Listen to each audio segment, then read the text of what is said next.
welcome to Spirit of Unity's online ministry. My name is Reverend Alicia-Leslie, and today we are continuing my series, It Works If You Work It.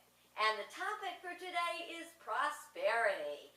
I know most of us always feel we could do with a little bit more prosperity.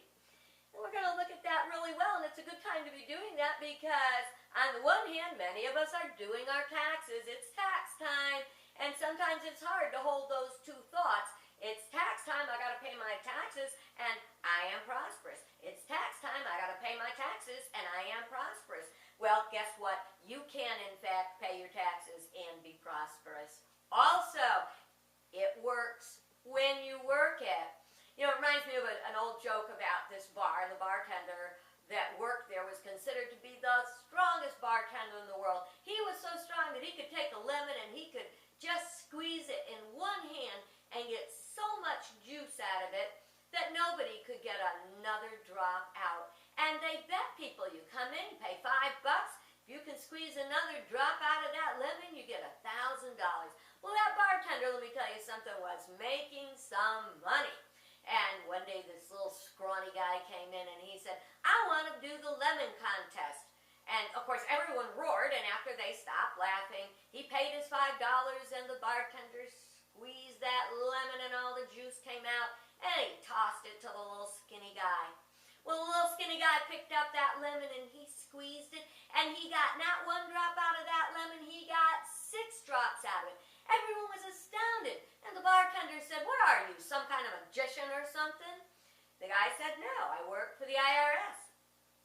Now, if you found that funny, chances are you could be having error thoughts that block the very prosperity that you want.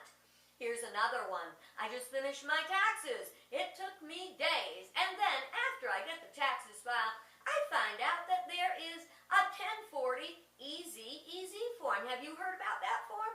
Yeah, it's real simple. It's only 3 steps. Number 1, fill in the blank. How much did you make last year? Number 2, write a check for that amount. Number 3, send it to us. Did you ever feel like that? I've had my moments, but guess what? That's another error thought that could be blocking your prosperity. Do we even know what prosperity is? You know, Unity Minister Eric Butterworth said, prosperity is not just about having money and things, and poverty is not just about a lack of money and things. Prosperity is about our state of consciousness. And that is so much what I want to give you today, is the opportunity to change anything in your consciousness that may be blocking your true prosperity. And you may be surprised at some of the things that you learn. You know, my mom always had an old saying. It was, well, if he's so smart, why ain't he rich? And that caused me a lot of thought, especially as I grew in my life and did a lot of things. I was very busy, but I never had a lot of what I thought was prosperity, a lot of money in the bank, a lot of stuff, a lot of fancy stuff, a big fancy house, etc., etc. So I kind of always consider myself, up until finding Unity, to be not very prosperous. But then when I found Unity, I started to get a new image of what prosperity is like. And one of the answers I found is found where? In the Manual for the Unfoldment of the Human Soul, which is what Charles Fillmore called the Bible. In a reading from Haggai chapter 1, verses 2 through 8, it says, this is what the Lord All-Powerful says. The people say the right time has not come to rebuild the temple of the Lord. Then Haggai the prophet spoke the word of the Lord. Is it right for you to be living in fancy houses while the temple is still in ruins? This is what the Lord All-Powerful says. Think about what you have done. You have planted much, but you harvest little. You eat, but you do not become full. You drink, but you are still thirsty. You put on clothes, but you are not warm enough. You earn money, but then you lose it all as if you had put it into a purse full of holes. This is what the Lord All-Powerful says. Think about what you have done.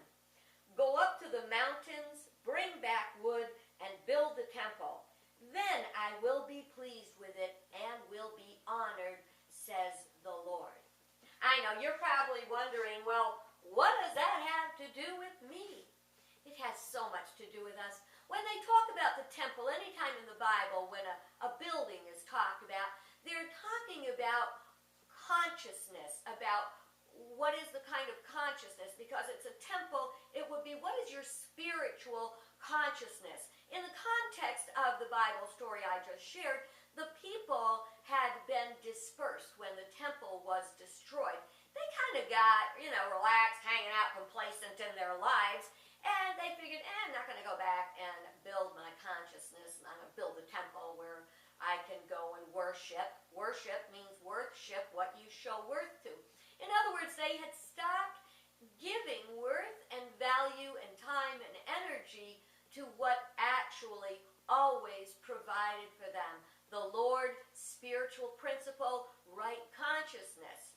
So they were just kind of hanging where they were, and even though they were making money and they were eating food and they had clothes, they were not satisfied. You see, like Butterworth said, it is not the clothes and the money and the things that bring the deep satisfaction of true prosperity. I know that's what I found I actually had. So what we really need to do is shift our consciousness. They say that in heaven, the kingdom of heaven, all the roads are paved with gold. Well, what is the road paved with to the kingdom of heaven? I think it may be kind of cobblestones, maybe even hobblestones, that we will need to do our work to develop, to build the temple of consciousness. In the Bible, it said for them to go up to the mountain and get wood. Now, that's really important. When they talk about going up, that is uplifting our consciousness and getting wood. Wood is the framework, the building blocks, the principles that will bring the prosperity that you and I want to and were born to live enjoying. So how do we get to this? What we have to do is we have got to dig in and find those root error thoughts that are harming the foundation of our prosperity. Even the jokes we were talking about, like with the income taxes, or even that error thought, you have to work hard for a living. Don't you buy that for a minute. When you learn to do the work you were meant to do, your work is play, and you play all day. So you see how many, many thoughts we have that are actually impeding the prosperity that we all say we want. So we've got to get to the bottom. We've got to get to the core error thought. Yours are probably different than mine. Very often, those error thoughts are based in fear. Other times, we don't have enough concern. Why? Because we're looking for easy money. So we have to always balance fear and true concern for how we handle the substance that we have. One time, many, many, many years ago, we got an invitation for a free dinner. Well, I was so excited, hey, free anything. We had 4 small children and very little money to throw around, and so going out for a free dinner was cool. Going out was cool. So we went to this free dinner, and we walked out the owners of a piece of property in Florida. Well, we weren't the owners, man. We paid for that thing for many, many years to come. We paid for that dinner over and over again. How did they get us to walk in for a free dinner and buy a piece of land? It is because it was based in fear. They said, oh, you can get a piece of land in Florida now. You can get it cheap now. If you get it now, you're not going to be able to afford it in 5 years. You may not be able to afford it in a year by the way that the economy is going. And mind you, this was like 45 years ago. So we bought that piece of property, fear-based, and we paid for it for many, many years. And then once we paid for it, it didn't have a high value. I had a great hard time selling it. But as I changed my prosperity consciousness down the road at a perfect time when it perfectly blessed me, I was able to sell that piece of property. So it all did turn out well in the end, but I think it turned out well because I learned to change my thoughts, to change my consciousness. I've been ripped off to this is going to work out for me. This does have value. It took a while, but sometimes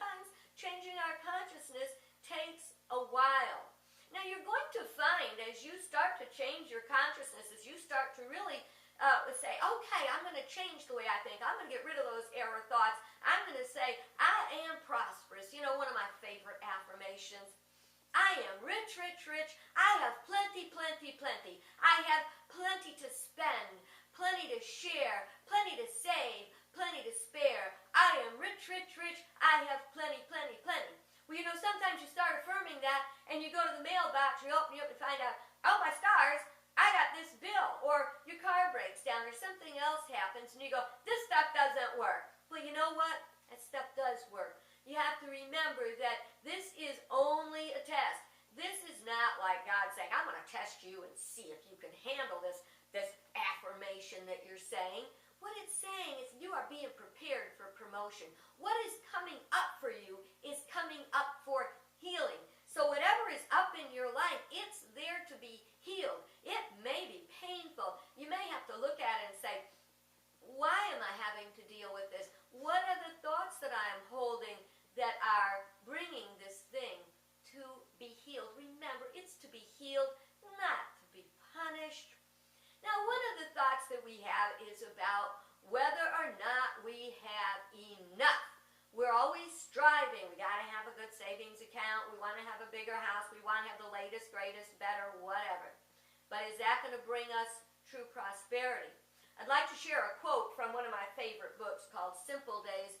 This quote was from Elizabeth Kubler-Ross, and it is about prosperity. Not what you expect. It is very important that you do only what you love to do. You may be poor. You may go hungry. You may live in a shabby place. But you will totally live. And at the end of your days, you will bless your life because you have done what you came here to do. Are you doing what you came here to do? I know that I am. I may live in a humble apartment. I may have a typical car and no big fancy Rolls Royce or anything, but it takes me where I want to go, and it's kind of cute at the same time. I am so very prosperous. My prosperity is not dependent on the size of my bank account. And you know what else? I always have enough. I do have plenty, plenty, plenty. Plenty to spend, plenty to spare, plenty to save, plenty to share. You know, another thing you have to understand is enough. We are living in a culture that does not honor or respect the concept of enough. It's more, more, more, more, more. You got to have more. That's not enough. Don't lie to me about the economy. Everyone's so quick to say how bad the economy is. But when a movie can open making $38 million on its first weekend open, when people have to get storage sheds to store all the stuff they're not using, when people waste more money on iPhones, G phones, P phones, Q phones, whatever phones, and all the other technological toys that they have, and houses that are way too big to live in, please don't tell me how bad the economy is. All right, it's a paradox. There are many people that are challenged. Why are they challenged? Consider this possibility. It's not the amount of stuff, the amount of money, the amount of resources that are available. It is what we are doing with those resources. Are we using everything we have fully? Before you get rid of your computer, your iPhone, your whatever, do you know how to use all the functions on it? Chances are you didn't even get everything out of it that you could. Are you recycling and honoring our planet? It's all about the law of giving and receiving. You know, Charles Fillmore said, never give to need because whatever you give to increases. Now, he didn't mean that other people shouldn't be helped out in difficult times. What it was saying is, we don't give to need, we give because we need to give. We need to give because it is a part of circulation. Think about a little tomato plant flower. It opens its little blossoms and it goes, here wind, here bees, here's my pollen, here's my fragrance, here's my beautiful color. And in opening up like that, the bees come and pollinate the flower, and the pollen goes all around, it brings pollen, and what do we get? We get tomatoes. It's a part of giving all that you are for the good of the whole. You we make jokes in churches sometimes about who is sitting in the pews. Are they tippers or tithers? So many people go to church. They want a beautiful church. They want an educated, experienced, good minister, good speaker, good teacher, there in their heart when they need them, night or day. They want it cool in the summer and warm in the winter, but when it comes to having that basket come around, the church is always asking for money. That's another error thought that we hold. What do we fertilize? You had a garden, are you going to fertilize the weeds, or are you going to fertilize the vegetable plants, the fruits, the flowers that bless your life? So, I know, giving a plug for your church and mine, tithe, don't tip. It's going to help to grow and spread that which blesses you. Same thing is true with taxes. A lot of the issues in the economy right now are centered around whether or not the rich should pay more, or the poor should pay more, or who should pay more, or who should pay what, or who needs to have health insurance. But you know what? When everybody pays their share, nobody is going to go hungry. It's not about who's paying it. It's whether or not each person is paying their taxes in integrity. That we are not fudging. You may think you can fudge your taxes, but you can't. You fudge your taxes, chances are your car's going to break down. You're going to lose a job. Anything could happen because the universe is going to bring everything back into balance. Imagine if we really got that and we changed the way that we think and live so that we can, in fact, do as the Reverend Dr. Spock said, live long and prosper. And that's my prayer and my thought for you today, that something you have heard will help you to get to those core error thoughts that block the very prosperity that is yours. How? By right of consciousness. Think on these things and know always that the light of God surrounds you, the love of God enfolds you, the power of God protects you, and the presence of God watches over you. Wherever you are, God is, and all is well. God bless you. Have a great week. And if you care to tithe to our ministry, just go to our webpage, www.spiritofunitychurch.com.